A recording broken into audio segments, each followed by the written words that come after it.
ça va? Salut Cécile, ça va bien et toi? Ben ouais, ça va.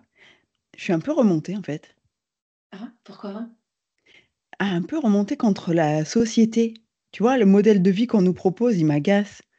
J'aimerais Mhm. réveiller les gens. Des fois, j'ai envie de les secouer et dire: Oh, réveillez-vous! C'est pas ça la vraie vie! Dis, raconte, il y a quoi derrière cette... Bon, après, tu sais, c'est quelque chose que j'ai dans ma tête depuis longtemps et c'est ce qui a fait que j'ai monté ma société aussi, hein. C'est Ouais. que je trouve que le modèle de vie qu'on nous propose, déjà, il nous déconnecte complètement de notre nature humaine. Et Mhm. en gros, pour caricaturer, ce qu'on nous propose, c'est métro, boulot, dodo. Ouais. C'est Et puis, c'est surtout que je constate qu'il y a plein de gens qui sont pas bien dans leur travail. Ils subissent, quoi, leur vie. Donc, Ouais. tous les matins, ils mettent le réveil hyper tôt. C'est déjà une corvée de se lever. Puis après, il faut aller faire un job que t'aimes pas. Et tu es là tous les jours à attendre les prochaines vacances. Et puis, tu te dis, ben, je me ferai plaisir quand je serai à la retraite. Et après, ces gens-là, quand ils arrivent à la retraite, ils sont tellement épuisés Ouais. qu'ils tombent malades. Tu vois? Ouais. Et en fait, ça me révolte un peu, ça. En gros, C'est ouais, le modèle qu'on nous propose ou qu'on nous impose et on nous fait croire qu'il n'y a que celui-ci, ouais, ça te révolte, quoi. Ouais, c'est ça. C'est pas une vie, quoi. C'est pas Tu une veux nous vie. raconter un peu comment toi tu l'as vécu? Puisque tu disais que tu as monté ta société justement suite à ce constat, en fait. Ouais, bah en fait, c'est que moi, à un moment, je me suis retrouvée justement dans cette situation où je me levais le matin pour aller faire un job que j'avais pas envie de faire, quoi. Qui me Mhm. stressait, qui me mettait la boule au ventre, et puis vraiment, j'avais pas de motivation. Donc, ça me poussait aussi, ça cassait un peu mon estime de moi. Ouais. Parce que comme j'avais pas envie, ben, moins t'en fais, moins t'as envie. Et puis du coup, tu te dis, ah bah, je suis devenue feignante, alors que franchement. Enfin, on peut me trouver des défauts, mais je suis quelqu'un de travailleur quand même, tu vois. Enfin, j'ai pas ça. Mais tu vois, t'en arrives à penser du mal de toi parce que t'arrives pas à rentrer dans ce moule. Mhm. Et en fait, moi, j'en veux à la société d'imposer ça à tout le monde. Si tu veux, le déclic, ça a été que je me suis retrouvée à 45 ans à me dire, mais à compter les jours jusqu'à la retraite, presque. Ouais. Comme un prisonnier qui met des petits traits, tu sais, sur les murs Ouais. de sa prison. Et je me disais, mais c'est pas possible parce qu'il me reste plus de 20 ans à bosser. Ça va pas le faire, quoi. Ouais. Donc du coup, tu t'es rendu compte que ça ne te correspondait pas, ça ne te respectait pas non plus, et du coup, C'est ça. Et j'ai eu, j'allais dire chance, mais en fait, ce serait pas me rendre justice parce que c'est pas de la chance, c'est quand même du courage de ouais. dire ça, j'arrête. Parce que Ouais. j'ai eu super peur, en fait. J'ai eu T'as eu peur super peur de pourquoi? sortir du truc parce que tu Ah, as une certaine sécurité. bien sûr. Tu as un salaire qui tombe, tu vois, tu as une carrière qui est bien, qui est C'est presque confortable, quoi. toute tracée, tu vois. Ouais. Ouais. Et j'ai cassé ce truc. Mhm. Donc ça fait peur. Et j'ai quand même eu le courage, mais parce que j'étais soutenue par ailleurs, de dire, ben moi, c'est pas le modèle de vie que je veux. Et en tout cas, là, je sens que je vais y laisser des plumes, à tel point que justement, je serais rentrée dans ce modèle de dire, ben, je vais me forcer encore pendant 20 ans à faire ça, mais c'est sûr que j'allais tomber malade. Mhm. Mhm. Parce que quelque part, c'est ton corps qui se révolte contre ce que tu imposes Ouais.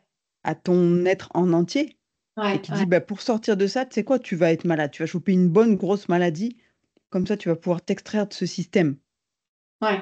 Bah, comme un signal du corps pour signaler que ça ne te correspond pas C'est et ça. que ton âme, elle a besoin d'autre chose pour s'éveiller, quoi. Ouais. Et C'est à ça, quoi je ça l'ai me fait senti. penser, l'image que ça me fait penser, ce que tu partages là. Ben, en fait, on est tous un peu au départ sur une autoroute. Comme tu dis, tout est tracé. Il y a même des carrières où tu sais à l'avance combien tu vas gagner à la fin, comme par exemple les aiguilleurs du ciel. Et en fait, c'est vrai que c'est un confort de vie. Et puis tu te dis, ah, bah, voilà, quand je serai à la retraite, c'est là où je vais vivre ma vraie vie. Pour moi, ça me fait penser vraiment comme une autoroute. C'est-à-dire qu'on est tous sur notre autoroute. Et puis à un moment donné, on vit une sorte de crise dans notre vie. Alors, ça peut arriver à la quarantaine, tu vois, midlife crisis, comme on en parle Mm. souvent. Ouais. Et pour d'autres, ça arrive à d'autres moments et ça peut se manifester par un accident, par une maladie ou autre, où là, ça nous impose en fait une prise de conscience. Et petit à petit, on se met à sortir de cette autoroute, à vivre plus en conscience, plus dans le moment présent, etc. Et et emprunter tous les petits chemins qui se présentent un peu comme les chemins de montagne. Ouais. Alors, c'est sûr, quand on est sur l'autoroute, tout est facile, tout est tracé et limite, tu sais déjà comment tu vas finir. Ouais, tu mets le pilote automatique et tu Ouais, t'endors, quoi. c'est ça. Alors que quand tu prends les petits chemins de montagne, eh bien, ils sont escarpés. Il y a des gros cailloux qui peuvent se mettre en travers. Tu as des animaux qui peuvent être là, qui vont te faire des peurs ou qui vont t'empêcher d'avancer. Tu vas avoir aussi des ruisseaux qui vont t'obliger de faire un grand saut de temps en temps. Et c'est beaucoup plus compliqué parce que tu vois pas le bout du chemin. C'est-à-dire que c'est tellement sinueux que finalement, tu en vois pas le bout. Euh, et c'est hyper dur, en fait, de quitter une autoroute, hein, pour avoir un peu de compassion pour tous ceux qui sont encore sur cette autoroute. C'est tellement difficile, Cécile, de se dire, bah ouais, je vais sauter le pas et je vais, bah, comme tu le dis, quitter potentiellement pour un moment, en tout cas, mon salaire confortable tous les mois. Je vais quitter ce job qu'on m'a proposé et finalement ça ne me convient pas trop, mais enfin bon, ça m'évite de sortir de ma zone de confort et de me poser trop de questions. Euh, Est-ce qu'elle te parle cette image?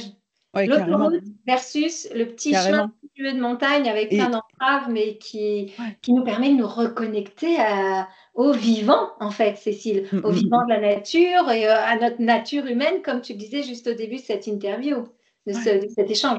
Ouais. Et je voulais dire, je portais pas du tout de jugement sur les personnes qui sont encore sur l'autoroute.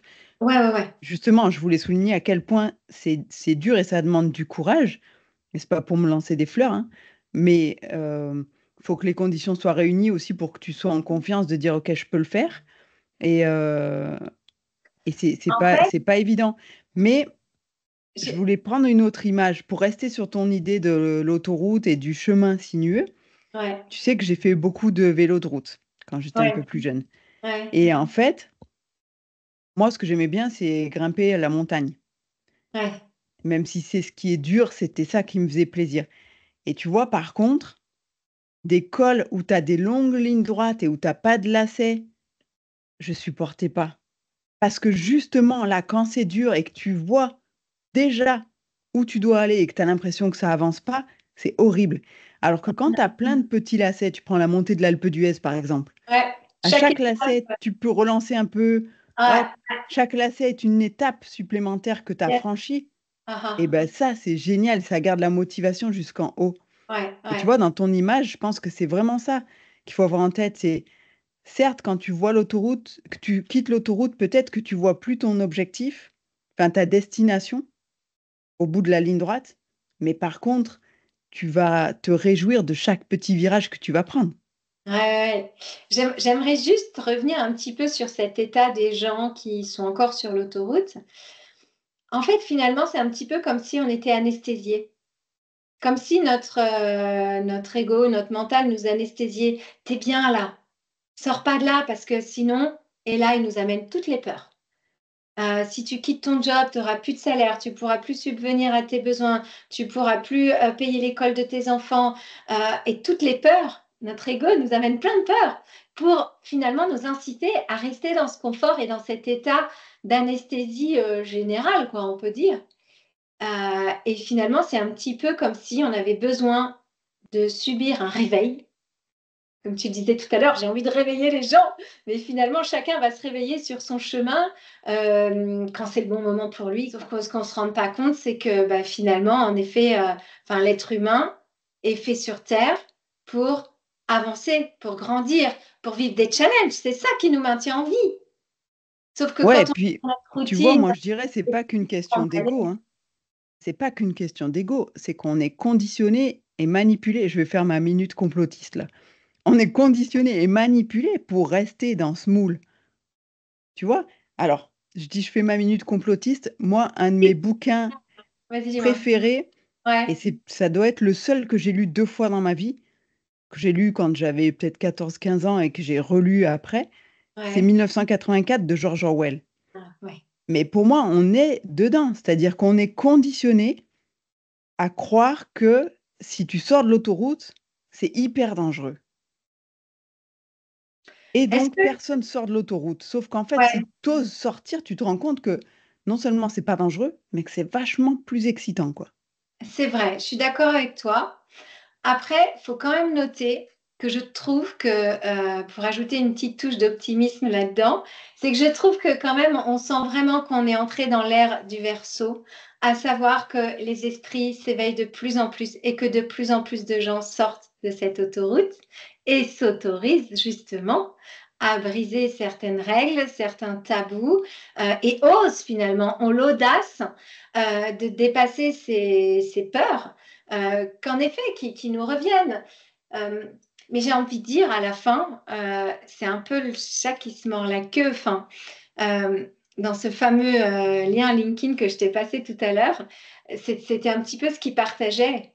À la fin, ce qu'on nous promet tous là, c'est de bosser pour qu'à la fin, on profite de notre vie quand on sera à la retraite. Sauf que ce qui est en train de se passer, c'est les caisses de l'État, elles sont vides. Et la retraite, à la fin, c'est ce que nous partageait cette personne dans son poste. L'idée, c'est on va plus, l'État ne va plus pouvoir subvenir aux besoins de tout le monde en tant que retraité. Les pensions de retraite vont diminuer comme peau de chagrin. Et c'est là où toute la transformation, potentiellement, peut-être que ça prendra du temps, mais pourrait se faire de façon super harmonieuse et qui rejoint ton idée, à savoir que on va quitter cette autoroute, mais beaucoup plus tôt que ce que nous, on l'aura fait. Et pas à cause d'une maladie, pas à cause d'être près d'un burn-out, parce qu'en conscience, on voudra se créer un job qui nous met en énergie et qu'on voudra faire toute notre vie, Cécile. Parce qu'on aura justement appris à enjoy the life, tu vois, à être joyeux, enfin, comment dire, à embrasser la vie à chaque moment qu'elle nous aura partagé, quoi. Ouais, Euh, ouais, ouais, je suis on d'accord avec ça. n'attendra plus Je suis la fin. d'accord avec ça. L'objectif, c'est d'avoir un job, de dissocier le côté corvée et laborieux Ouais, du mot travail. Ça veut oui. dire que le travail, il peut être quelque chose d'épanouissant, il peut être quelque chose qui te développe, qui te nourrisse, Mm. pas que financièrement, quoi. Tu vois? Ouais, ouais, On n'y est pas encore tout à fait. Mais c'est, pour moi, c'est mon objectif, en tout cas, quand j'accompagne des entrepreneurs, c'est que c'est qu'ils se créent cette vie-là. C'est de ouais. pas, tu te mets pas à ton compte pour reproduire le même carcan que ce que tu Mm. avais quand tu étais salarié. Tu vois? C'est Ouais. vraiment de sortir, c'est vraiment un switch en termes de mindset. C'est fais-toi quelque chose qui te convient, puisque c'est toi, ta boîte, c'est toi le patron, tu crées tout de A à Z, bah, Ouais. profites-en. Tu vois? Mais j'ai envie de dire, ce qui me vient là, c'est que finalement, nous sommes tous créateurs de notre réalité. Et que quand on est vraiment connecté à soi, quand on s'aime du plus profond de notre être, tel qu'on est, avec nos forces et nos faiblesses, nos talents, nos dons, nos vulnérabilités, finalement, est-ce que c'est une question que je pose et j'ai pas la réponse parce que moi aussi j'ai quitté le monde du corporate. Est-ce qu'on ne devrait pas, comme on reprend quelque part la télécommande, que ce soit de nos émotions, de ce qu'on met dans notre vie, de ce qu'on laisse entrer en nous, que ce soit dans nos pensées, que ce qu'on laisse entrer dans notre corps, dans notre cœur, hein, ça rejoint le côté holistique, cœur, corps, esprit. Nous sommes décisionnaires, nous avons le choix de ce que nous laissons entrer dans, en nous. Mm. À partir de là, j'imagine que même en corporate, donc sur cette autoroute, quelque part, ben, on se crée nous-mêmes notre petit chemin en avançant, même au milieu du corporate et même au milieu comment dire, on reste sur cette autoroute, mais finalement, on, on prête attention à comment on choisit de le vivre, que ce soit dans notre interrelation avec nos collègues quand on est en société, ou que ce soit bah, dans la vision de la société, est-ce qu'on y adhère ou pas? Ouais. Et j'ai envie de dire, tout est question de choix dans notre vie, mais qu'on peut choisir seulement quand on est vraiment aligné avec qui on est, Mm, quand on est mm. convaincu de la valeur aussi qu'on peut apporter à ce monde. Ouais, c'est ça. Et c'est ce qui est peut-être pas évident quand tu es noyé dans la masse, Mm. c'est de prendre conscience de qui tu es en tant qu'individu, qu'est-ce que tu apportes toi personnellement avec tes imperfections. Ouais, Et c'est peut-être plus difficile quand tu es un parmi 5000, 10 000, je sais pas combien. Tu vois? oui. Et que tu restes dans ce flou, tu sais, c'est un peu comme il y a plein de photos sur ça quand tu vois toute une nuée de parapluies et puis hop, il y a un parapluie rouge Ouais, qui c'est sort, ça. tu sais, stand out. Ouais, c'est vraiment ça. Et pour ça, quelque part, c'est tout un chemin intérieur qu'il faut réaliser, hein, apprendre à s'aimer, à trouver sa juste place et après à oser la prendre. Et c'est là où on peut clairement réaliser la vie qui nous inspire, quoi. Ouais. Que ce soit, j'ai envie de dire qu'à partir du moment où on fait ce travail sur soi, finalement, eh bien, qu'on soit dans le corporate ou pas, on sort de l'autoroute systématiquement. Qu'est-ce que tu en penses? C'est probable. Après, comment est-ce que et ça, on peut faire un appel à témoignage parce Ouais, que carrément. Ouais. comment est-ce que tu fais pour sortir de l'autoroute tout en étant avec des gens qui, eux, restent sur l'autoroute et ne pas être tenté de revenir ou ne pas être trop pressé par les autres à rejoindre, le troupeau en quelque sorte, tu vois? Ouais, ce qui me vient, c'est le mot, leader. Donc tu peux et inspirer en fait, tu peux devenir un leader inspirant pour tes équipes. Après tout le monde n'a pas, cet état d'esprit ou cette posture-là de leader, mais finalement quand on commence une propre transformation, en fait on rayonne ça tout autour de nous et quelque part on inspire les gens qui sont autour de nous.